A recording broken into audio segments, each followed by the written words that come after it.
ইবনে মুআবিয়ার লাশ দেখা যায়। এই যুবক ভাইরা, মুআবিয়া ইবনে মুআবিয়ার লাশ নবীর সামনে দেখা যায়। আল্লাহর পয়গম্বর জানাজার দাঁড়ায় গেলেন, নবীজি জানাজা পড়াইলেন। জানাজা শেষ, নবী তাকায়া দেখে চতুর্দিকটা অন্ধকার হয়ে গেছে, মেঘাচ্ছন্ন হয়ে গেছে। আশ্চর্য হইয়া বলে, জিবরাইল রে, এখন না দেখলাম প্রচন্ড রুদ্র, এত রুদ্রের মধ্যে আমি দাঁড়াইয়া জানাজা পড়াইলাম, জানাজা শেষ, এত অন্ধকার কেমনে হইল? মুহূর্তের ভিতরে মেঘাচ্ছন্ন হয়ে গেছে। জিবরাইল বলে, নবীজি, মুআবিয়া ইবনে মুআবিয়ার জানাজায় এই পরিমাণ ফেরেশতা আসছে, এই পরিমাণ ফেরেশতা আসছে, ফেরেশতাদের কারণে সূর্যের আলো দেখা যায় না। এই যুবক ভাইরা, মুআবিয়া ইবনে মুআবিয়ার জানাজায় এত ফেরেশতা, এত ফেরেশতা। আল্লাহর নবী জানাজা কমপ্লিট করলেন। মূলত এই জানাজাটাকে বলা হয় গায়েবানা জানাজা, যেটা বাংলাদেশে আমাদের একটা দল চালু করছে। মূলত এই ঘটনাটাকে নিয়ে কেন্দ্র করে বাংলাদেশে গায়েবানা জানাজা হয়। গায়েবানা জানাজা বলতে কিছু নাই, এটা নবীর জন্য ছিল, উম্মতের জন্য না। নবীর মর্যাদার সাথে তোমার আমার কি মিলব? নবীর সামনে নবুয়তের চোখ দিয়া মুআবিয়া ইবনে মুআবিয়ার লাশ দেখাইছে, আমি তুমি কি লাশ দেখবো? তাহলে কেমনে জানা যায়? লাশ ছাড়া জানা যায়? এটাকে একটা রেফারেন্স দিয়া তারা গায়েবানা জানাজা করে। বিজ্ঞ আলেমদের কাছ থেকে আপনারা জেনে নেবেন। এই যুবক ভাইরা, মুআবিয়া ইবনে মুআবিয়ার লাশ নবীর চোখ দিয়া দেখছে, তাই জানাজা পড়াইছে। এটা নবীর মুজিজা। এটা নবীর কি? এটা কি আপনি আমার দ্বারা সম্ভব? কোন ফিরের দ্বারা সম্ভব না রে, কোন ফিরের দ্বারা সম্ভব না। এটা আমার নবীর মুজিজা ছিল। মুআবিয়া ইবনে মুআবিয়ার জানাজা অসংখ্য অসংখ্য ফেরেশতারা ছিল। পয়গম্বর যুদ্ধের ময়দানে চলে গেল। একটা সময় পয়গম্বর যখন আবার মদিনায় ফিরে গেল, দৌড়াইয়া মুআবিয়া ইবনে মুআবিয়ার আত্মীয় স্বজনদের কাছে গেল, গিয়া বলে, হায় রে, মুআবিয়া কি এমন আমল করত, আমার বড় জানা দরকার। চতুর্দিক দিয়ে খবর নিল, মুআবিয়ার বিশেষ আমল কি? কোন আমল নেই। একজন ডাক দিয়ে বলে, হুজুর, মুআবিয়া সচরাচর আমরা যে আমল করি সেটাই করত, কিন্তু তার আলাদা একটা গুণ ছিল। সেটা হলো উঠতে, বসতে, খাইতে, চলতে, ফিরতে মুখ দিয়া শুধু সূরা ইখলাস পড়ত। চিৎকার দিয়া কোন সুবহান। সূরা ইখলাস পড়তো আল্লাহ রাব্বুল আলামিন। সূরা ইখলাসের বরকতে তার সম্মান আর মর্যাদা এত বাড়ায়া দিছে, এত বাড়ায়া দিছে। এ যুবক ভাইরা, আমি আপনাদের হাতে এবং পায়ে ধরে বলে যাই, মানা না মানা আপনার ব্যাপার, বলাটা হইল আমার দায়িত্ব। তাই আমি বলে দেই, মানা হইল আপনার দায়িত্ব। বরং 3 বার সূরা ইখলাস পড়তে গিয়ে 1 মিনিট লাগে না, 3 বার 1 মিনিটও লাগে না। এই অল্প সময়ে যদি ডেইলি 3 বার পড়ি রে, প্রত্যেকের আমলনামায় কিন্তু সূরা ইখলাস মানে এক খতমের সওয়াব ঢুকে যাবে। কিয়ামতের ময়দানে আমরা দেখব আমাদের আমলনামায় শুধু কোরআনের সওয়াব। জুড়ে কোন সুবহান। কারা কারা কমপক্ষে 3 বার পড়বেন? হাত তুললা দেখায়া দেই। লিল্লাহে তাকবীর, লিল্লাহে তাকবীর। একবারে ওয়াদা করেন, হাত তুলে রাখেন, টাড়ায়া তুলে রাখেন। বলে, আজকের থেকে আমরা ওয়াদা করলাম কমপক্ষে 3 বার। কথা কয় না, কমপক্ষে। বলুন, মশা যদি মগজে বসে অবস্থাটা কি হবে? মগজে বৈশা এরপরে তার ইনসুলিন যে একটা সুই আছে এটা ঢুকাই দিচ্ছে। মশা যদি মগজে কামড় দেয় অবস্থাটা কি হবে? নমরুদের কয়েকটা লাফ দিয়ে উপরে উঠে আর মাথার তাপায়, উপরে উঠে আর মাথার তাপায়, এত তাপানি তাপাইতে মশায় সুজ আর বাইর করে না। ভয়াবহ এই পরিস্থিতি দিকে নমরুত্ব করছে মহামুসিবত। এমন ব্যথা শুরু হয়েছে, অস্থির হয়ে গেছে, লাফাইতেছে, কিন্তু ব্যথা কমে না। অন্যদিকে তার বাহিনী যা ছিল সবগুলারে জালি জালি করে রয়েছে মশায় কামড়ে। ভয়াবহ পরিস্থিতি, আর নমরুদের মাথায় ঢুকছে মশা, দিকে কামড়াইছে। চতুর্দিক দিয়ে তাফায়, কিন্তু কামড় তো ছাড়ে না। যা পায় তা দিয়ে বাইরে কাজ হয় না। ছিল একটা জুতা সামনে, এটা তো মারছে বাড়ি। জুতা দিয়ে বাড়ি মারতেই ফেরেশতার মাধ্যমে এই মশারা জানাইছে যখন কামড় ছেড়ে দেয়, মশার সুই তুলছে, ব্যথা ছাড়ছে। নমরুদের চিন্তা করে গেল যে জুতা দা বাড়ি দেওয়ার পরে ব্যথা ছেড়ে দিল, এত কিছু দিয়া মাথায় বাড়িলাম, এত কিছু দিয়া তাফাইলাম, ব্যথা ছাড়লো না, জুতা দা বাড়ি দেওয়ার ব্যথা ছেড়ে দিচ্ছে। জুতা দেখতে স্যার চিন্তা হচ্ছে জুতার মধ্যে কোনো ওষুধ আছে, জুতা দা বাড়িলে মশার কামড় থামে কেন? তো বুঝে রয়েছে, আবার যখন কামড় দিচ্ছে আবার জুতা দা বাড়ি দিয়ে ছেড়ে দেয়। বলো নি জুতা কি ওষুধ না এটা বেজ্জতি? বেজ্জতি। এখন সে কতক্ষণ পরে জুতা দিই বাইরে, কতক্ষণ পরে জুতাতে বাড়ি দেয়, কতক্ষণ পরে জুতাতে বাড়ি দেয়। আল্লাহ তারা কিছু সময়ের জন্য এইভাবেই রাখছে, তোর কপালও জুতার বাড়ি, জুতাতে বাড়িছে। পার্লামেন্টে যখন বসে তখনও জুতাতে বাড়ি দেয়। অনেকটা মানুষ কত জুতাতে বাড়ি, হাতে তো ব্যথা করে। একজন নিয়োগ দিছে, চাকরি দিছে, যে যে জুতাতে বাড়ি বা মাসে এত টাকা বেতন। বলুন এমন চাকরি অনেকেই তো করতে চায়, কথা হয় না তো? যারা জানেন তাদেরকে মানুষ ছায় জুতাতে একটা বাড়ি দেওয়ার জন্য সুযোগ পেলে টিকিট দিয়া দিবে। অলরেডি দিয়া দিছে কিনা এটা তো আপনারা 5 আগস্ট দেখছেন। সুযোগ পাইছে বলে জুতাটা টিকি বেরিয়েছে। যদি মানুষকে না বাড়ি তাহলে কিন্তু মূর্তিরে বেরিয়েছে। মানুষের একটা যে ভিতরে যে একটা খুব ছিল, এই খুবটা বহির প্রকাশ হচ্ছে। নমরুদ দ্বারা তো মানুষ এমন বাড়িতে চায়, যখন দেখছে চাকরি হয়েছে এক লোক আমি রেডি বিনা বেতনে, বিনা বেতন দেওয়া জুতা দিয়া কতদিন বেরিয়েছে খুব আনন্দের সাথে। কিন্তু একটা সময় তো সেও ক্লান্ত, আর কত বেরিবে। বেটা বাথরুম করতে পারে না, দৌড়ায় বাড়ি দেওয়া লাগে, খানা খাইতে পারে না, বাইরে দেওয়া লাগে, মুসিবতে না। শেষে তার রাগ উঠছে, রাগের ছুটে কয় আমি যদি চাকরি ছাড়ি সে আমার গর্দান নিবে, চাকরি না যদি করতেও থাকি তা আমি মরতে হবে, খানা নাই গুম না, এর বাইরে নিয়ে একটা পর্যায়ে সে সিদ্ধান্ত নিয়েছে তুইও মরবি আমিও মরবি। জুতার একটা মুগুর লইয়া বইছে, যে কইছে বাড়িতে জুতার একটা মুগুর দেয় এমন জোরে বাড়ি দিছে মাথা 2 ভাগ করে নিছে। মশা তাকায় দেখে উপরে ছাদ নাই। প্রতিবন্ধী মশা চিন্তা করলে এমন একটা নোংরা পরিবেশ আমার থাকা ঠিক না, সে চলে গেছে। নমরুদ্রে শেষ করে দিছি না আল্লাহ, কথা বলেন না? বাড়ি দিয়া শেষ নি, শেষ। এখান থেকে আমরা কেন শিক্ষা গ্রহণ করি না? এই যে ইতিহাস, নমরুদের ইতিহাস, ফেরাউনের ইতিহাস, সাজ্জাদের ইতিহাস, এগুলোর থেকে কিন্তু আমরা শিক্ষা গ্রহণ করা দরকার। কিন্তু আমাদের নেতারা এগুলো শিখে না। নেতারা শিক্ষা গ্রহণ করে না দেখে জুতার বাড়ি ঘুরে তাদের কপালে পড়ে। যদি শিখতো জুতার বাড়ি তাদের কপালে পড়তো না। আমি বলবো নমরুদের জীবনের থেকে শিক্ষা গ্রহণ করুন, ফেরাউনের জীবনের থেকে শিক্ষা গ্রহণ করুন, সাজ্জাদের জীবন থেকে শিক্ষা গ্রহণ করুন, এমনকি বর্তমান যে স্বৈরাচার বিদায় হয়েছে তার থেকেও শিক্ষা গ্রহণ করুন। এরপরেও যদি আপনারা শিক্ষা গ্রহণ না করেন, নেক্সট টাইমে যারা বসবেন আপনাদের জন্য জুতা রেডি আছে।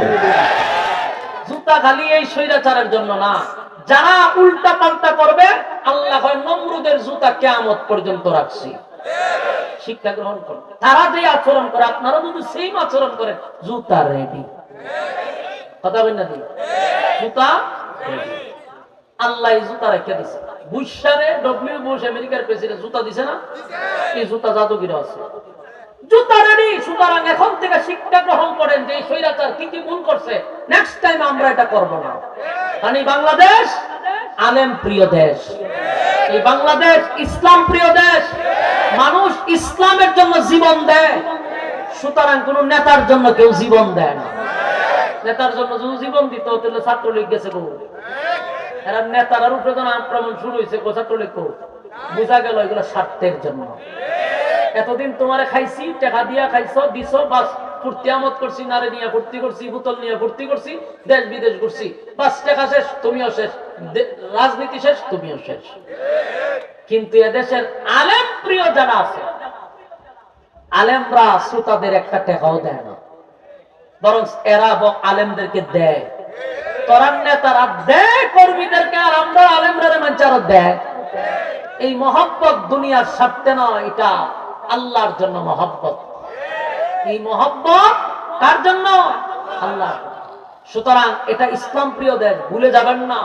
নেক্সট টাইমেও যারা দেশ পরিচালনা করবেন ইসলামের বিরুদ্ধে, নবীর ইজ্জতের বিরুদ্ধে যদি কোনো কথা বলেন, এদেশের মানুষ আপনাদেরকে ছাড় দিবে না। এটা কিন্তু মাথায় রাখতে হবে। কারণ 16 বছরের নবীর বিরুদ্ধে কত লেখালেখি ব্লগাররা করছে, নাস্তিকরা করছে, একটা পিঠার বাংলার জমিনে হয় নাই। যদি মজিবুরের বিরুদ্ধে কেউ কথা বলছে, সাথে সাথে গ্রেফতার করে তারে আয়না ঘরে বন্দী করে রাখছে। কিন্তু আমার নবীর বিরুদ্ধে কথা বললে একটা ব্লগারের প্রকাশ্যে শাস্তির ব্যবস্থা করা হয় নাই। তবে আমরা সব বরদাস্ত করতে পারি। আমারে গালি দেন, সহ্য করব। আমার বাপরে গালি দেন, তাও সহ্য করব। কিন্তু আমার নবীরে গালি দিলে আমরা বরদাস্ত করব না। নেক্সট টাইমে যদি নবীর বিরুদ্ধে কেউ কলম ধরে, ইসলামের বিরুদ্ধে কেউ কথা বলে, আমরা কিন্তু ছাড় দিতে রাজি না ইনশাআল্লাহ। এখান থেকে শিক্ষা গ্রহণ করার দরকার আসেনি? 16 বছর থেকে যদি আপনারা না শিখুন, তাহলে কিন্তু বিপদ আপনার উপর আছে। এটা কিন্তু মাথায় রাখতে হবে। আমি এখনো দেখতেছি না কোনো পরিবর্তন হইতে, এখনো কিন্তু রয়ে গেছে। এই জন্য পরিবর্তন হওয়া দরকার, সব সাইড থেকে বৈষম্য দূর হওয়া দরকার, ঠিক কিনা বলেন? আল্লাহ রাব্বুল আলামিন বলেন, কুল হুয়াল্লাহু আহাদ, আমি একক অদ্বিতীয়, আমার কোনো সাথী নাই, আমার কোনো ইলাহ নাই, আমার কোনো সঙ্গী নাই। বেঈমানরা আপনাকে প্রশ্ন করে, আমার সাথী সঙ্গী কতজন, আমার সঙ্গে কতজন, স্পষ্ট জানায়া দেন আমার কোনো সাথী নাই, আমার কোনো ইলাহ নাই। তারা প্রশ্ন করে, আমি কি করি? নবী আপনি বলে দেন, আল্লাহুস সামাদ, আমি অমুক আপেক্ষিক। তারা আমাকে প্রশ্ন করে, আমার সন্তান আসেনি, জানায়া দেন, লাম ইয়ালিদ ওয়া লাম ইউলাদ, আমি আল্লাহ কারো কাছ থেকে জন্ম নেই নাই, কাউকে জন্ম দেই নাই। পয়গম্বর জানায়া দেন আমার কোনো ছেলে সন্তান নাই, কাউরে জন্ম দেই নাই, কারো কাছ থেকে জন্ম নেই নাই। খ্রিস্টানরা আল্লাহরে আল্লাহ মানে, কিন্তু মরিয়ম আলাইহিস সালাম রে আল্লাহর বউ হিসাবে মানে। নাউজুবিল্লাহ। এই যে খ্রিস্টান, তারা মরিয়ম রে আল্লাহর বউ মানে, আর মরিয়ম আর আল্লাহর মাধ্যমে ঈসা পয়গম্বর জন্ম নিছে, এই জন্য এটারে 3 নাম্বার খোদা মানে। আল্লাহ হইল প্রথম খোদা, মরিয়ম হইল দ্বিতীয় খোদা, আর ঈসা পয়গম্বর হইল তৃতীয় খোদা। নাউজুবিল্লাহ। এজন্য তারা পয়গম্বরের কাছে প্রশ্ন করছে, আপনার আল্লাহর কি সন্তান আসেনি? আল্লাহ কয়, আমি কারো কাছ থেকে জন্ম নেই নাই, কাউকে জন্ম দেই নাই। আর প্রশ্ন করছে, আপনার মালিকের ক্ষমতা সম্পর্কে জানতে চাই। আল্লাহ কয়, ওয়ালাদ মিয়া কুল্লাহু কুফুয়ান আহাদ। এই যুবক ভাই, এই সূরা নাযিল করে তাদের সমস্ত প্রশ্নের জবাব কিন্তু আল্লাহ সূরা ইখলাসের ভিতরে ঢুকায়া দিয়েছে। বলেন, সব প্রশ্নের জবাব আছে না নাই? কথা হয় না? সব প্রশ্নের জবাব কিন্তু আল্লাহ সূরা ইখলাসের ভিতরে দিয়া দিয়েছে। সূরা ইখলাস হলো আল্লাহর শান মান নিয়ে আলোচনা। এই সূরার ভিতরে আল্লাহ সব প্রশ্নের জবাব দিয়া দিল। এবার তাদের আরো কিছু প্রশ্ন ছিল, এইগুলা তারা এই মজলিসে করছে না, অন্য মজলিসে তারা বলে যে আপনি যে বলেন আপনার আল্লাহর ইশারায় সব চলে, গাছের পাতাও আল্লাহর ইশারায় লড়ে, সব আল্লাহ নিয়ন্ত্রণ করে, তো আপনার আল্লাহর কি ঘুম নাই? আল্লাহরে জিগায় ঘুম আছে, জিগায় আপনার আল্লাহর তন্দ্রা আসেনি, ঘুম আসেনি, তন্দ্রা আসেনি, এমন প্রশ্ন করছে। আপনার আল্লাহর কি মরণ নাই? আপনার আল্লাহর কি তন্দ্রা নাই, ঘুম নাই? আপনার মালিকের কি কোনো ক্লান্তি নাই? আল্লাহ এটার জবাবও দিচ্ছে। সুবহানাল্লাহ। আল্লাহ বলেন, লা তাখুযুহু সিনাতুন ওয়ালা নাওম, আমি আল্লাহর ঘুমও নাই, আমি আল্লাহর তন্দ্রা নাই, ঘুমও নাই, মালিকের কোনো তন্দ্রা নাই। তন্দ্রা বুঝেননি? অঙ্গানো জিমান, এটা কি বলে? তন্দ্রা। আল্লাহ বলে, আমার ঘুম নাই, আমার তন্দ্রাও নাই। বেঈমানরা প্রশ্ন করে, আপনার আল্লাহর ঘুম আসেনি, আপনার আল্লাহর তন্দ্রা আসেনি, কারণ এত বিশাল পৃথিবী যার নিয়ন্ত্রণে চলে, উনি কি ক্লান্ত হয় না? এমনটা মাঝে মধ্যে আমাদের ভিতরে প্রশ্ন আসে, ঠিক নেই? ছোটবেলা আমরা চিন্তা করতাম যে আসমান, এই জমিন, সূর্য, চন্দ্র, গ্রহ, নক্ষত্র, পাহাড়, পর্বত, সাগর, নদী, নালা, খাল, বিল সবকিছু আল্লাহর নিয়ন্ত্রণে চলে। ওই মালিকের কি কোনো ক্লান্তি নাই? এটা শুধু আমরা ভাবি না, এমনকি পয়গম্বর মূসা আলাইহিস সালাতু ওয়াস সালাম একদিন এইভাবে ভাবতেছিল। মূসা আলাইহিস সালাতু ওয়াস সালাম এটা মনে মনে মনে মনে ভাবতেছিল, আমার আল্লাহর কি ঘুম নাই, আমার আল্লাহর কি তন্দ্রা নাই, আমার মালিকের কি একটু সময়ের জন্য ক্লান্তি লাগে না? এটা মূসা নবী মুখে মুখে বলে না, মনে মনে মনে মনে মনে মনে কল্পনায় কল্পনা মূসা নবী মনে মনে ভাবতেছিল। হঠাৎ করে তাকায় দেন জিবরাইল আলাইহিস সালাতু ওয়াস সালাম মূসা নবীর সামনে দাঁড়ায় আছে। জিবরাইল কয়, পয়গম্বর মনে মনে মনে মনে কি ভাবতেছেন? আল্লাহর ঘুম আসেনি, তন্দ্রা আসেনি? মূসা নবী লাফ দিয়া দাঁড়ায় গেছে, কিরে আমি তো এটা মনে মনে ভাবছিলাম, মনে মনে ভাবছি, এটা তো মুখ দিয়েও স্পষ্ট করি নাই। জিবরাইল রে তুমি কেমনে জানলা?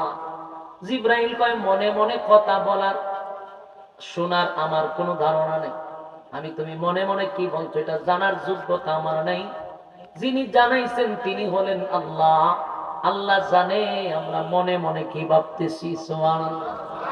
এইখানে প্যান্ডেলে বৈশা আপনার মনে মনে কি ভাবনা চিন্তা আছে বলুন, এটা জানে কে? মূসা আলাইহিস সালাতু ওয়াস সালাম শুয়া শুয়া ভাবতেছিল, আমার মালিকের কি ঘুম নাই, আমার মালিকের কি তন্দ্রা নাই গো? এটা মূসা নবীর মনে মনে ভাবনা ছিল, প্রকাশ্যে নয়, প্রকাশ্যে নয়। কিন্তু জিবরাইল বলে, আপনি মনে মনে ভাবতেছেন সেটার খবর আল্লাহর কাছে আছে, ঘুমায় ঘুমায় বুঝিটি পাবেন। এখন মূসা নবী কয়, আল্লাহ যে জানছে, আল্লাহ যে বুঝছে, এখন আমার কোনো শাস্তি আসেনি। জিবরাইল কয়, কিছু শাস্তি তো আপনি পাইতেই হবে। মূসা নবী কয়, কি মুসিবতেই না পড়লাম, মনে মনে বাইবাও শান্তি নাই, আমার উপরে শাস্তি। হ্যাঁ জিবরাইল বলো, এখন আল্লাহ আমারে কি শাস্তি দিবে? জিবরাইল কয়, আল্লাহ বলছে দুইটা গ্লাসের মধ্যে পানি রাখার জন্য, পানি রাখা আপনি দুই হাতে গ্লাস নিয়ে দাঁড়ায় থাকবেন, এইভাবে এইভাবে গ্লাস নিয়ে দাঁড়ায় থাকবেন, পানি পড়তে পারবে না এবং আপনি বসতেও পারবেন না। এখন আপনি পানি পড়লে বিপদ আছে, পানি পড়তে পারতো না। বলুন দুই গ্লাস আত্মর আজ দূর রাখি, পানি ভর্তি, লরণ যাইব, বহন যাইব, হাঁটা যাইব, করে তো যাবো পানি। এখন মূসা নবী কয়, কি মুসিবতে বললাম, মনে মনে ভাবলাম কিন্তু এটাও শান্তি নাই। এখন হাতে লইয়া গ্লাস দেখা রয়েছে। জিবরাইল জিজ্ঞাসা, দাঁড়াও, কতক্ষণ দাঁড়াবো? ওইটা জানি না। মূসা নবী কিন্তু রাগী ছিল, এটা জানেননি, মেজাজ খুব গরম, তাফরা দিয়া মানুষ মেরে গেছে। মূসা নবী এমন তাপ্পর মারছে, জাগাত মরে গেছে। মূসা নবী ছিল মেজাজওয়ালা, খুব মারাত্মক রাগী ছিল, শর্ট মেরে মানুষ আজরাইলে শর্ট কোনা দিয়ে চোখ ফলাই দিছে। বুঝেননি রাগ কম না বেশি? মূসা নবী, উনার ভাই ছিল আরেকজন হারুন আলাইহিস সালাম, উনার একবার দাড়ি দইরা এমন জোরে টান মারছিল, সুরমন সব ছিঁড়া গেছে। কেন? তার সাথীরা মূর্তি পূজা করলো। উনার ভাই ভাইরে, আমার তো কোনো দোষ নাই, আপনি গেছেন একটা এরা গরুর পূজা শুরু করছে, কত তুই দিলে কেন খবর এলে সব কোনা মেরে দিচ্ছে দাড়ি দইরা। এত রাগ মূসা নবীর। তো মূসা নবীর কয়েক গ্লাস নিয়ে খারিতে খেন, তো মূসা নবী যেহেতু দাঁড়ান, আমার কতক্ষণ ডিউটি হইতে জানি না, আর উঠছে রাগ। আল্লাহ যে তো অর্ডার দিছে গ্লাস নিয়ে খারুস, খারুইয়া থাকতে থাকতে থাকতে সারা দিন যাইতেছে, জিবরাইল আর আসে না। মূসা নবী নি পড়ছে মুসিবত, কারণ আল্লাহ হয়তো মানিও করতে পারতো না। দাঁড়ায় বেশি, দাঁড়ায় থাকতে থাকতে সারা দিন গেছে, কেমন ক্লান্তি। এটা আপনি কতক্ষণ এইভাবে দিয়ে রাখতে পারেন, হাতে ব্যথা করতো না? দাঁড়ায় দিয়ে রাখছে, শরীর খুব ক্লান্ত। জিবরাইল আয় না। বলুন তো দেখি, মানুষ যখন বেশি ক্লান্ত হয় তারা কিসে ধরে? ঘুমে ধরে। বলুন কিসে ধরে? ঘুমে ধরে। যদিও দাঁড়ায় আছে, শরীর ক্লান্ত, কিন্তু ঘুম কি হারিয়া ঘুম হয়? কথা বলেন না? এই মাইকম্যান, এখনো কিন্তু শীষের একটু আলামত আছে, শীষ দিতে বুঝেননি, এটা বন্ধ করে প্রয়োজনে মনিটরে হালকা একটু রাখেন। শীষ মাস্টার কমান, এত মাস্টার দেওয়া লাগবে না, শীষের কোনো বাবই আসতে পারবে না। এখন চলবো, শীষ কমান। মূসা আলাইহিস সালাম জিজ্ঞাসা কতক্ষণ জানি না, সারাটা দিন দাঁড়ায় আছে, বেচারা খুব ক্লান্ত, ধরছে তার ঘুম। তো বলুন, দাঁড়ায় কি ঘুমানো যায়? দাঁড়ায় তো ঘুমানো যায় না, কিন্তু ঘুমের বারে ধরে। বলুন ঘুমে ডাইরেক্ট ধরে না কিসে ধরে? পাবে ধরে। এই বাপটার নাম হলো তন্দ্রা। বলুন বাপটার নাম কি? ওটার উঙ্গানো জীবন দাঁড়া দিছে কি কিভাবে উঙ্গাইতেছে তিটারে ওনারে বারো দিচ্ছে ঘুমের। মানুষের যখন ঘুম আসে তখন মানুষের শরীর তার নিয়ন্ত্রণে থাকে না। বুঝেন আমার কথা? দেখবেন আপনি এইভাবে দিয়ে রাখছেন, যখন আমরা ঘুমাতে গেলে তখন হাত কিন্তু যাবে, ঠিক নেই? তার মানে হাত আপনার নিয়ন্ত্রণে নাই। মুসা নবী যখন ঘুমে ধরছে তখন হাতও যে দুই গ্লাস, এই হাত কিন্তু তার নিয়ন্ত্রণে নাই। হাত দিছে সাইডা, গ্লাস দুটা পড়ছে, গ্লাসও ভাঙছে, পানিও পড়ছে। তখন তো মুসা নবী আসলে সর্বনাশ কি করলাম, ছায়াতে জিবরাইল সামনে খাড়া। এখন মুসা নবী জিগায় আপনি করতে গেছে, আপনি গ্লাস ভাঙছেন কেন?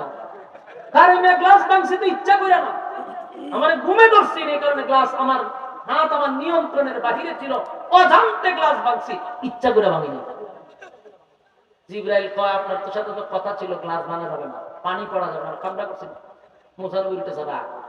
মুসা নবী গে জিবরাইল আমার খাদ্য খারাপ, আমার যেন তার পড়ায় গেছো, সারাদিন দিয়েছ না, গ্লাসও ভাঙছো, তুমি হাজির ঘটনা কি তা এতক্ষণ কইলা না বলে একটু রেস্ট নেন, গ্লাস ভাঙছে তুমি এসে দাঁড়ায় আসো, ঘটনা কি? মুসা নবীর উঠছে রাগ। আপনি ঘুমাইছেন কতটুকু? তার কি ঘুমাইতেন? ঘুমের বাপ ধরছে, আমি ঘুমাই নাই। না ঘুমাইনি, গ্লাস ভাঙছে। বলে আরে বাইরে আমার তো ঘুমের বাপে ধরছিল, আর বাবাই আমার গ্লাস ভাঙছে। মুসা নবীরে জিবরাইল কয় দেখেন আপনি ঘুমাইছেন না? মুসা নবীর উঠছে রাগ, আমি ঘুমাবো হারিয়ে কি ঘুমানি যা, ঘুমের বাপে ধরছিল। জিবরাইল কয় ঘুমের বাবে আপনার গ্লাস ভাঙছে? বলে হয়। তখন মুসা নবীরে জিবরাইলকে শুনেন, আপনি মনে মনে ভাবছিলেন যে আল্লাহর ঘুম আছে, নিত্যন্দ্রা আছে, তাই আল্লাহ মনে মনে আপনার প্রশ্নের উত্তর দিয়ে দিচ্ছে। সুবহানাল্লাহ, বাড়ি দিয়ে হইবে। মুসা নবী কি মুখ দিয়া প্রকাশ করছে না মনে মনে ভাবছিল? তাই মনে মনে প্রশ্নের উত্তর, যদি মুখ দিয়া বলতেন মুখ দিয়ে প্রশ্নের উত্তর দিত, তাই মনে মনে ভাবছেন, মনে মনে প্রশ্নের উত্তর হইল। এখন আপনি একটু চিন্তা করেন, দুইটা হাতে আপনি গ্লাস লইয়া রাখছেন, আপনার হাতে তো কিছু নাই, শুধু দুইটা গ্লাস। এই দুইটা গ্লাস আপনার সামান্য ঘুম, এই ঘুমে আপনি দুই গ্লাস ভেঙে গেছেন, এই দুইটা গ্লাসের নিয়ন্ত্রণ আপনি করতে পারলেন না। আর আসমান, জমিন, সূর্য, চন্দ্র, গ্রহ, নক্ষত্র, পাহাড়, পর্বত, সাগর, নদী, নালা, খাল, বিল, কীট পতঙ্গ যার ইশারায় চলে, সেই মালিক যদি এক সেকেন্ডের জন্য ঘুমায়, আসমান থাকবো, জমিন থাকবো, সব শেষ নেই। আপনার হাতে গ্লাস, ঘুমের কারণে গ্লাস ভাঙছে, আর আল্লাহর হাতে সব সৃষ্টি। মালিক যদি এক সেকেন্ডে লেগে ঘুমায়, এরকম লারা দিলি সব শেষ। সুবহানাল্লাহ। আল্লাহ বলেন মনে মনে মনে মনে কল্পনায় কল্পনায় তুমি ভাবছো আমি আল্লাহর ঘুম আসিনি, তন্দ্রা আসিনি, তাই তোমার আমি দুইটা গ্লাস নিয়ে দাঁড় করায় দিলাম। এবার মনে মনে তোমার প্রশ্নের উত্তর তুমি তালাশ করে নাও। দুইটা হাতে গ্লাস লইয়া তুমি একটা সেকেন্ডের ঘুমে তুমি দুই গ্লাস হাত থেকে ফালাইয়া দিলা, ভেঙ্গে ফেললা। আর আমার হাতে আসমান আর জমিন, সূর্য আর চন্দ্র। আমি মালিক যদি একটা সেকেন্ডের জন্য ঘুমাই রে, বলো না আসমান জমিন কি আর থাকবে? কথা হয় না।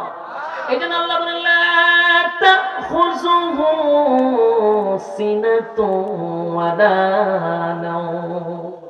আমি আল্লাহর ঘুম নাই, আমি আল্লাহর তন্দ্রা নাই। সুবহানাল্লাহ। মালিক ঘুমায় না, মালিকের তন্দ্রা নাই, মালিকের কোনো ঘুম নাই। আল্লাহ রাব্বুল আলামিন বেঈমানদের সব প্রশ্নের জবাব সূরা ইখলাসের ভিতরে ঢুকায়া দিয়েছে।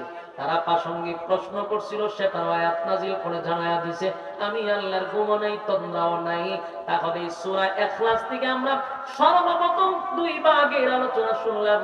এক ভাগ হলো কেন নাযিল হলো, দুই ভাগ হলো তার সরল তরজমা আমরা শুনলাম। এবার আসুন এই সূরাটা পড়লে কি হয়, এই সূরাটার ফজিলত একটু জানা দরকার আছে। সূরা ইখলাস তাদিল সূরাতুল ইখলাস সুলুসুল কোরআন। এই সূরা হলো কোরআনের তিন ভাগের এক ভাগ। সূরা ইখলাস হলো কোরআনের তিন ভাগের কয় ভাগ? তিন ভাগের এক ভাগ। তিন ভাগের এক ভাগ হলো সূরা ইখলাস। একটু চিন্তা করে দেখেন, কেউ যদি সূরা ইখলাস একবার পড়ে, 10টা পারার সওয়াব তার আমলনামার ভিতর আল্লাহ ঢুকায়া দিবে। কেউ যদি 2 বার পড়ে তার আমলনামায় আল্লাহ 20 পারার সওয়াব ঢুকায়া দিবে। কেউ যদি 3 বার পড়ে রে, আমার আল্লাহ কিন্তু তার আমলনামায় 1 খতম সওয়াব ঢুকায়া দিবে। এই জন্য আমার সঙ্গে আপনারা প্রথম একটা খতম করেন, পড়ুন বিসমিল্লাহির রহমান। সাউন্ডটা দাবে কেন ভাই? সাউন্ডটা তো উত্তর দাবে কেন? ভিতরে দাবে কেন? আল্লাহ পড়েন, কুল হুয়াল্লাহু আহাদ আল্লাহুস সামাদ লাম ইয়ালিদ ওয়া লাম ইউলাদ ওয়া লাম ইয়াকুল লাহু কুফুয়ান আহাদ। আমার সঙ্গে যারা পড়লেন, মাইকের আওয়াজ যতটুকু দূরে যায় তারাও যদি পড়ে থাকেন, কসম খোদার এই মুহূর্তে তাদের আমলনামায় 10 পারার সওয়াব আল্লাহ লিখে দিছে। আবার পড়ুন, কুল হুয়াল্লাহু আহাদ আল্লাহুস সামাদ লাম ইয়ালিদ ওয়া লাম ইউলাদ ওয়া লাম ইয়াকুল লাহু কুফুয়ান আহাদ। আমার যুবক ভাইরা, এই মুহূর্তে যারা পড়ল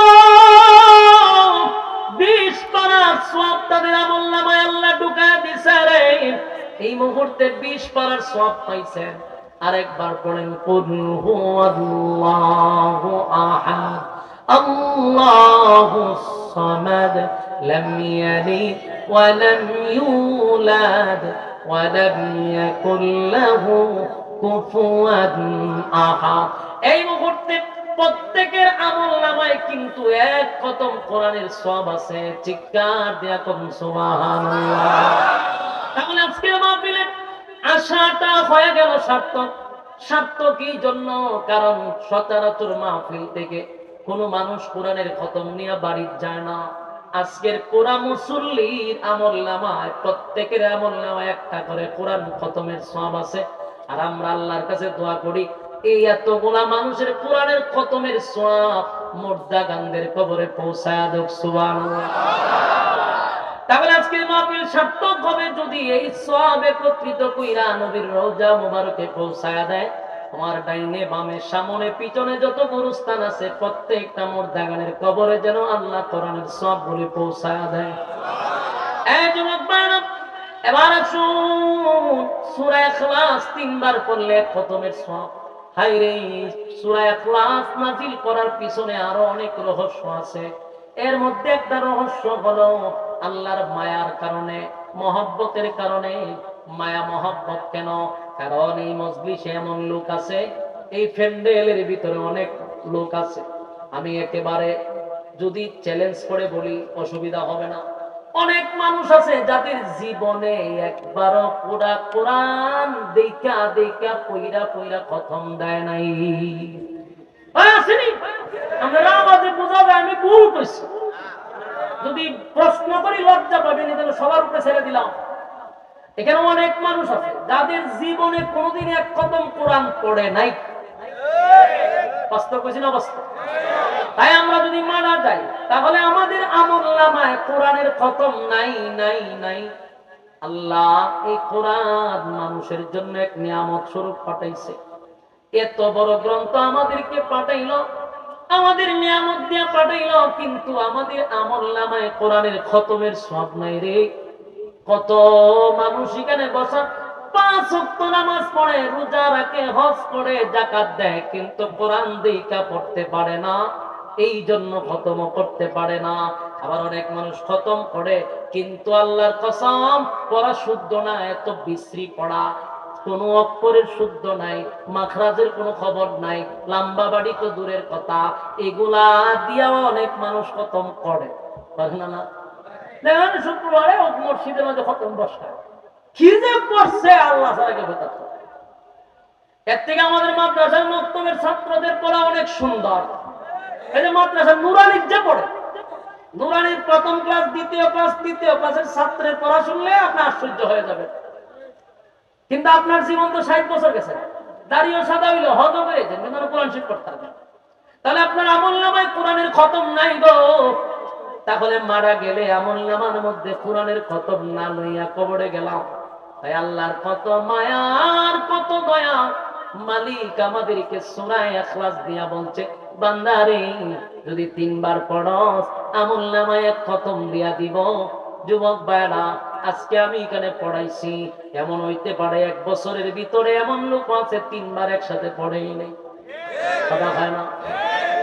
তাহলে আজকে এখানে বসার কারণে প্রত্যেকের আমলনামায় কিন্তু 1 খতম কোরআনের সওয়াব হয়ে গেছে।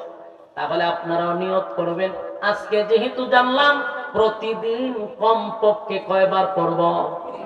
3 বার যদি পড়তে থাকি, 60 বছরে প্রতিদিন যদি 1 বার করে পড়ি, 365 দিনে 365টা খতম। 60 বছর বেঁচে থাকলে আমলনামায় কত কোরআনের খতম? সুবহান।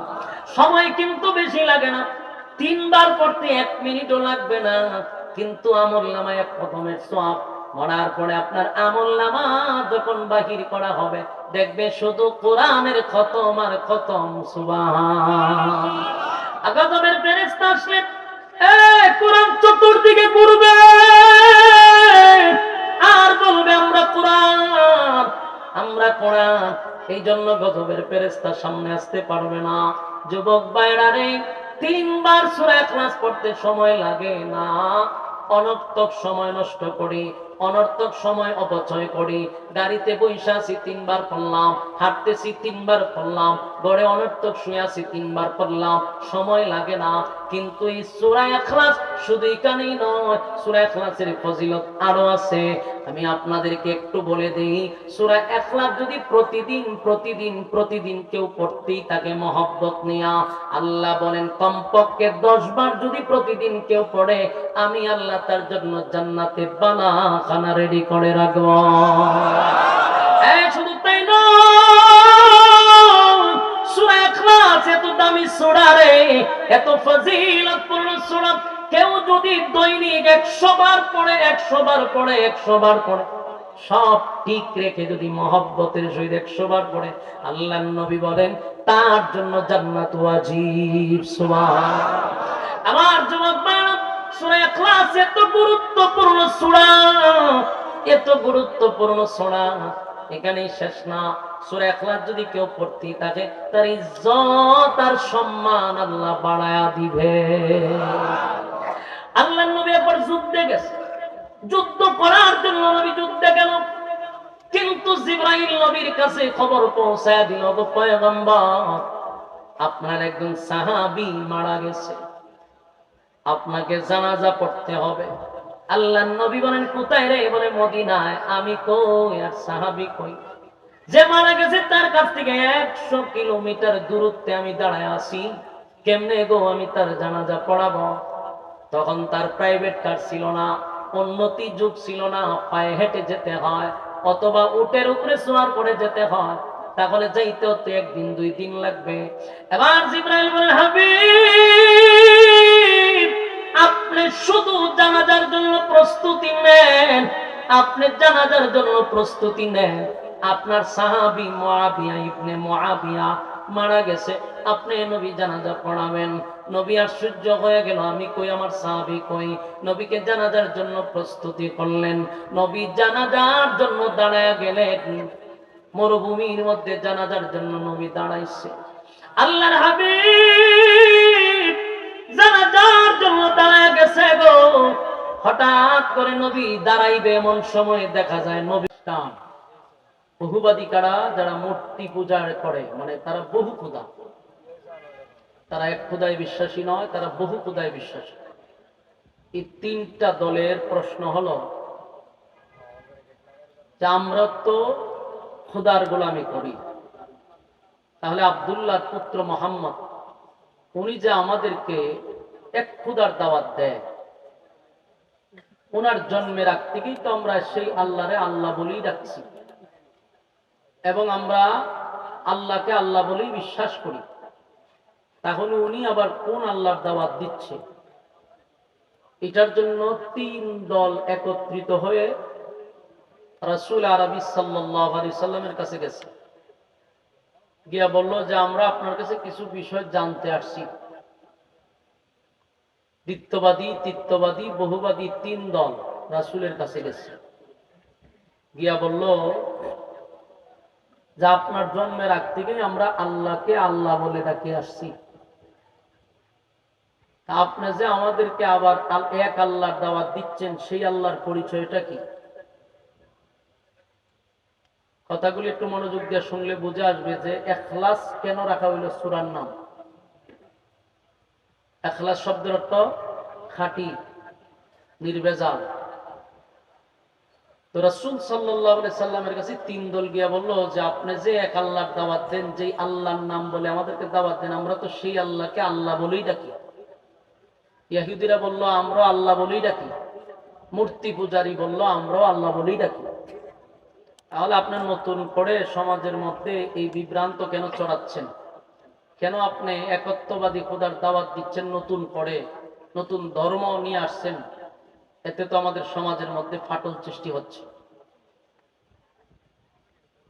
এদেরই প্রশ্নগুলি যে করছিল এখানেই শেষ না। এর মধ্যে ইহুদি যে যারা দ্বিত্ববাদী, তারা বলল যে আপনি যেই খোদার দাওয়াত দিচ্ছেন ওনার ডিটেলস পরিচয়টা আমাদের দরকার, মানে ওনার ফুল মানে পরিচয়টা, উনি কয়জন, ওনার সাথী সঙ্গী কতজন আছে টোটাল, এগুলা জানতে চাইতেছে। এরপরে ইহুদিরা প্রশ্ন করছে আপনার আল্লাহ বর্তমানে করে কি, ওনার কাজটা কি, উনি কি করে? খ্রিস্টানরা প্রশ্ন করলো যে আপনার আল্লাহ বিয়ে শাদী করছেনি, নাউজুবিল্লাহ আসেনি, আপনার আল্লাহর ছেলে মেয়ে আসেনি। এই প্রশ্নগুলি বিতর্কিত প্রশ্ন রাসূলকে একের পর এক করতে থাকে। মূর্তি পূজারী বলল যে আপনার আল্লাহর ক্ষমতা কি পরিমাণ, আমাদের সাথে পারবো নি। এই সমস্ত প্রশ্ন রাসূলের কাছে তারা করতে লাগে। আল্লাহর রাসূল কিন্তু নিজের থেকেই কোনো প্রশ্নের উত্তর দিতেন না। আপনারা কি মনে হয় রাসূল মন গড়া উত্তর দিত না আল্লাহর পক্ষ থেকে? রাসূল চুপ করে বসে আছেন, শুধু তাদের প্রশ্নগুলি শুনতেছে, কারণ রাসূল নিজের থেকে কোনো উত্তর দেন না। আল্লাহ যা জানায় রাসূল তা জানায় না। তো তাদেরই বিতর্কিত প্রশ্নের জবাবে আল্লাহ রাব্বুল আলামিন তখন এই ঘটনারে কেন্দ্র করে সূরা ইখলাস নাজিল করে। এটাকে বলা হয় শানে নজুল, প্রেক্ষাপট, অবস্থার পরিপ্রেক্ষিতে যখন যে আয়াত নাজিল হয়, যে সূরা নাজিল হয়, এটাকে কি বলে? তাফসীরের ভাষায় শানে নজুল বলে। এই সূরা ইখলাস তাদেরই বিতর্কিত প্রশ্নের উত্তরে আল্লাহ নাজিল করছে। আর সূরা ইখলাসটা হলো শানে এলাহি, মানে আল্লাহর শান, মান, মর্যাদা সম্পর্কে আলোচনা। কোরআনে 2টা সূরা আছে ব্যতিক্রম, একটা হইল সূরা ইখলাস আর একটা হইল সূরা কাউসার। ব্যতিক্রম কেন? কোরআনে 114 সূরা আছে, 114 সূরার মধ্যে 2টা সূরা বাদে যত সূরা আছে বাকি 112টা সূরা। সূরার ভিতরে প্রাসঙ্গিক বিভিন্ন সাবজেক্ট থাকে। একটা সাবজেক্টে সূরা শেষ না, বিভিন্ন সাবজেক্টে আলোচনা থাকে। কিন্তু গোটা কোরআনের 2টা সূরা আছে, যে 2টা সূরার মধ্যে শুধু একটা সাবজেক্টে আলোচনা, এজন্য ব্যতিক্রম। সূরা ইখলাস শানে এলাহি, মানে আল্লাহর শান, মান, মর্যাদা সম্পর্কে আলোচনার বাহিরে একটা কথাও নেই। সুবহানাল্লাহ আছে? এই বিষয়গুলো একটু জানা দরকার, তাহলে আপনার সূরা পড়তে গেলেও আপনার জেহানে আসবে, অর্থগুলা জানলে আপনার কাছে পড়তেও মজা লাগবে। সূরা ইখলাসের 4টা আয়াতে এই সূরাটি খুব ছোট কিন্তু আলোচনা ব্যাপক। আল্লাহর সম্মান মর্যাদা নিয়ে কমপ্লিট একটি সূরা। আর সূরা কাউসার যে সূরাটা, এটা হলো শানে রাসূল সাল্লাল্লাহু আলাইহি সাল্লাম। এই কাউসারের মধ্যে শুধু রাসূলের সম্মান নিয়ে আল্লাহ আলোচনা করছে। আর সূরা কাউসার নাজিলই করছে রাসূলকে খুশি করার জন্য। আর সূরা ইখলাস নাযিল হইছে আল্লাহর সম্মান মর্যাদা এই সূরার ভিতরে কমপ্লিট ঢুকায়া দিয়েছে। রাসূল সাল্লাল্লাহু আলাইহি সাল্লামকে যখন তারা বিতর্কিত প্রশ্ন করতে লাগলো, আল্লাহ রাব্বুল আলামিন তখন সূরা ইখলাস নাযিল করে তাদের সমস্ত প্রশ্নের জবাব সূরার ভিতরে ঢুকায়া দিয়েছে। তারা যা যা প্রশ্ন করছে এই সূরাটার ভিতরে আল্লাহ সব উত্তর দিয়ে দিয়েছে। সুবহানাল্লাহ। তখন সর্বপ্রথম যে উত্তরটা দিছে এটা হলো কুল হুয়াল্লাহু আহাদ। নবী আপনি বলুন আমি আল্লাহ একক, অদ্বিতীয়। এখানে বিষয়গুলো একটু বুঝতে সুবিধা হবে, যদিও সময় খুব কম, কিন্তু আপনাদের যদি আগ্রহ থাকে আমি চেষ্টা করব। আমি চাইছিলাম যে সূরাটাকে 3টা ভাগে আলোচনা করা, তাহলে তাফসীরের হাইসিয়তে কথাগুলি চলত এবং বুঝারও চেষ্টা করতেন। আর আমাদের সমাজে এখন তাফসীরের হাইসিয়তে কথা হয় কম, কাল্পনিক গল্প গিচ্ছা কাহিনী চলে বেশি। যত আজগুবি বাবার গিচ্ছা, দাদার গিচ্ছা, এগুলা এখন মাহফিলে চলতেছে বেশি। কিন্তু তাফসীরের হাইসিয়তে কথাগুলি শুনলে কোরআনের কথা প্রতিটা অক্ষরে অক্ষরে 10টা করে নাকি আমল নামায় যাবে। বাপ দাদার গিচ্ছায় কয়টা আমল পাইবেন? কাল্পনিক গল্প বইলা মঞ্চ মাতানো যায়, কিন্তু মানুষের দিলের ভিতরে কোরআনের তাসির পড়ে না। সূরাটারে যদি 3টা ভাগে ভাগ করি তাহলে প্রথম এক ভাগ কিন্তু আলোচনা করে বলেছে, কারণ সূরাটা কেন নাজিল হলো, নাজিল হওয়ার মূল কারণ কি, এটা অলরেডি আলোচনা করছি সংক্ষেপে। নাজিল হওয়ার কারণ তো সবাই শুনছেন, ওই তাদের বিতর্কিত প্রশ্নের জবাবে আল্লাহ নাজিল করছে। দ্বিতীয় ভাগ হলো এটা সরল একটা তর্জমা। তৃতীয় ভাগ হলো এটার কিছু ফজিলত। 3 ভাগে আলোচনা শুনলে একটা কমপ্লিট সূরা আমরা একটা ক্লাসের মতো হবে, তাহলে অল্প সময় হলো বাড়িতে কিছু নিয়ে যাওয়া যাবে। আগ্রহ আছে ইনশাআল্লাহ? তাহলে এখন আসুন এই সূরাতে আল্লাহ কি বলছে এর সরল তর্জমাগুলি আমরা শুনলে বুঝতে পারবো। তাদের প্রতিটা কথার উত্তর আল্লাহ দিয়ে দিচ্ছে। 1 নাম্বার তারা প্রশ্ন করছে আপনার আল্লাহ কতজন, তার সাথী সঙ্গী কয়জন, এটা হলো তাদের প্রথম প্রশ্ন। আল্লাহ জবাব দেয় কুল হুয়াল্লাহু আহাদ। নবী আপনি বলুন আমি আল্লাহ একক। এখানে এক শব্দ ডাইরেক্ট ব্যবহার করেন, একক দিয়ে ব্যারিকেড দিছে। এক হয়ে গেলে একের পরে 100 200 কোটি পর্যন্ত জায়গা, 1 2 3 এর পরে এবার সত্যি থাকে, কিন্তু একক হইলে ব্যারিকেড, সামনে আগাবার কোনো সুযোগ নেই। সুবহান। এজন্য আল্লাহ বলেন কুল হুয়াল্লাহু আহাদ। আহাদ দিয়া ব্যারিকেড দিয়ে দিছে। নবী আপনি বলুন আমি আল্লাহ একক, অদ্বিতীয়, আমার কোনো ইলাহ নাই, সাথী নাই, সঙ্গী নাই। তাদের প্রশ্ন হলো আপনার আল্লাহ কতজন? আল্লাহ জবাব দেয় আমি একক, অদ্বিতীয়, আমার কোনো সাথী নাই, সঙ্গী নাই, কোনো ইলাহ নাই। তাদের প্রশ্ন ছিল আপনার আল্লাহ করে কি, আপনার আল্লাহর কাজ কি, সেটা জানা দরকার। আল্লাহ বলেন আল্লাহুস সামাদ। আপনি জানায়া দেন আমি কারো মুকাফিক কিনা, আমি কারো উপরে ডিপেন্ড করি না। তাম পৃথিবীর সমস্ত মাখলুকাত কার উপরে ডিপেন্ড করে? আল্লাহর উপর। তারা প্রশ্ন করে আপনার আল্লাহ করে কি? আল্লাহ বলে আল্লাহুস সামাদ, আমি কারো মুকাফিক কিনা। এরপরে তারা প্রশ্ন করে আপনার আল্লাহ বিয়া শাদী করছেনি, ছেলে মেয়ে আসেনি?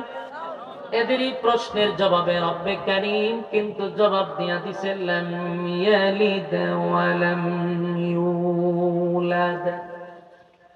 আল্লাহ রাব্বুল আলামিন বলেন তারা আমার কাছে, আপনার কাছে প্রশ্ন করছে আমি আল্লাহ বিয়ে করছিনি, আমার ছেলে মেয়ে আসেনি। আল্লাহ বলেন লাম ইয়ালিদ ওয়া লাম ইউলাদ। আমি আল্লাহ কারো কাছ থেকে জন্ম নেই নাই, আমি আল্লাহ কাউকে জন্ম দেই নাই, জন্ম নেও নাই, জন্ম দিও নাই। তাহলে আল্লাহ কারো কাছ থেকে জন্ম নেয় নাই, কাউকে জন্ম দেয় নাই, রব্বি কারীম আমাদেরকে জানায়া দিল যে আমি কারো কাছ থেকে জন্ম নেই নাই, কাউকে জন্ম দেই নাই। বেঈমানরা প্রশ্ন করলো, আপনার আল্লাহর শক্তি কিরকম, আপনার আল্লাহর ক্ষমতা কি পরিমাণ? রব্বে কারীম বলেন ওয়ালাম ইয়াকুল লাহু কুফুয়ান আহাদ। রব্বে কারীম বলেন আমার সমকক্ষ কেউ নাই, আমার সমতুল্য কেউ নেই। মূর্তি পূজারীরা রব্বে কারীমের ব্যাপারে রাসূলের কাছে প্রশ্ন করছে, আপনার আল্লাহর ক্ষমতা সম্পর্কে জানতে চাই, ক্ষমতা কি পরিমাণ আছে? আল্লাহ জবাব দেন ওয়ালাম ইয়াকুল লাহু কুফুয়ান আহাদ, আমার ক্ষমতা সম্পর্কে তোমাদের ধারণা নেই, আমি আল্লাহর সমকক্ষ, আমি আল্লাহর সমতুল্য কেউ না। কারণ মূর্তি পূজারীদের বক্তব্য হলো তাদের তো একজন খোদা না, এদের সর্বনিম্ন হলো 360 জন। এটা কি সর্বোচ্চ না সর্বনিম্ন?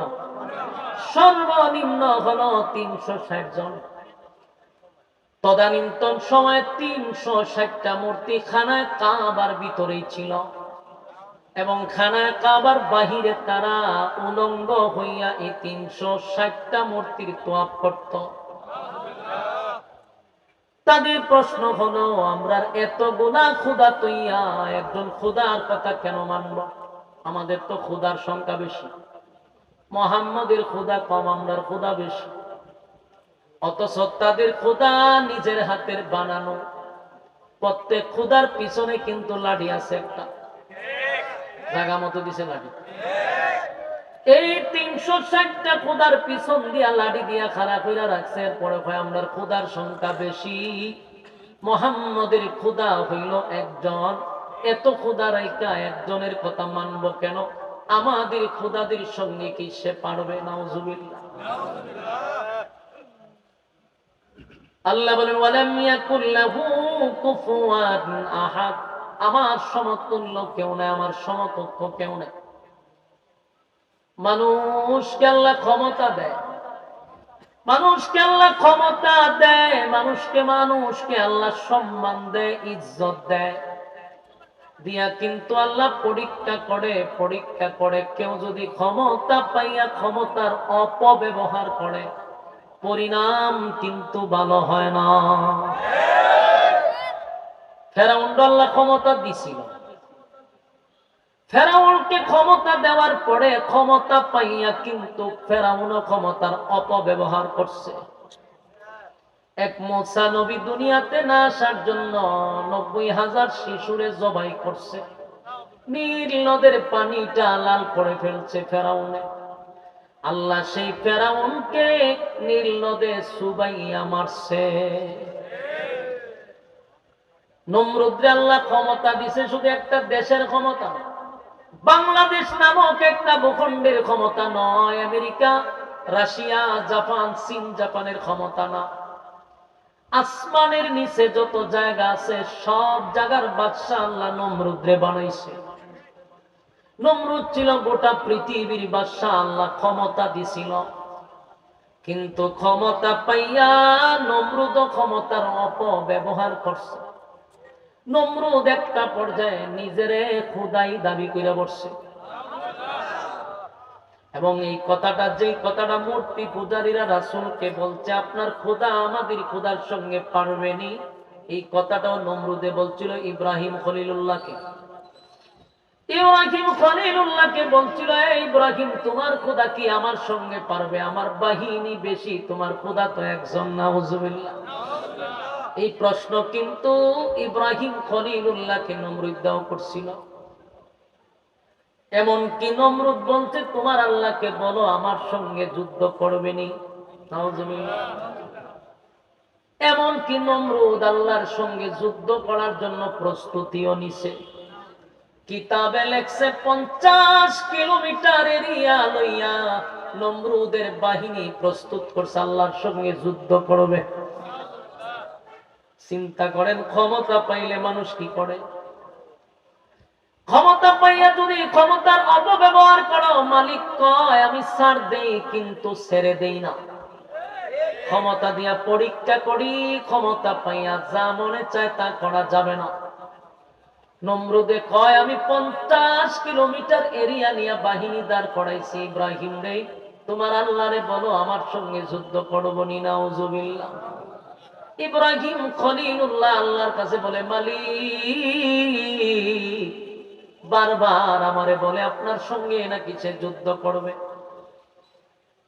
আল্লাহ বলেন, বন্ধু খলিলুল্লাহ জানায়া দাও, সে যদি যুদ্ধ করতে চায় সেজন্য প্রস্তুতি থাকে। ইব্রাহিম খলিলুল্লাহ জানায়া দিল, তুই যখন যুদ্ধ করতে চাস তাহলে প্রস্তুত ল। প্রস্তুতি নিয়ে নিল।